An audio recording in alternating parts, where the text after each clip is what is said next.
আমার মা মনে করে সে আমার একটা হীরার টুকরো ছেলের কাছে বিয়ে দিছে, কিন্তু এই হীরার টুকরো জামাইয়ের কাছে যখন কিছু টাকা পয়সা চাই সে হয়ে যায় প্লাস্টিকের টুকরো। আর তখন এমনটা ভঙ্গি করে যে টাকা পয়সা স্বর্ণ ব্যাংক ব্যালেন্স জমি জাতি সব কিছুই তো তোমার। আরে বাপরে, সব কিছু যখন আমার, তা দে না, কিছু একটু দে।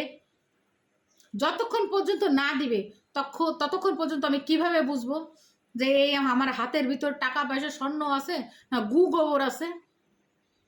সেই জন্য বলি যে মোটো দয়া করার দরকার নেই। যতক্ষণ পর্যন্ত তোমার শখ স্বাদ তারপর রূপ যৌবন আসো, ততক্ষণ পর্যন্ত এই প্লাস্টিকের টুকরোরে মানে হাতাইতে হাতাইতে ন্যাংটা করে ফেলা দাও,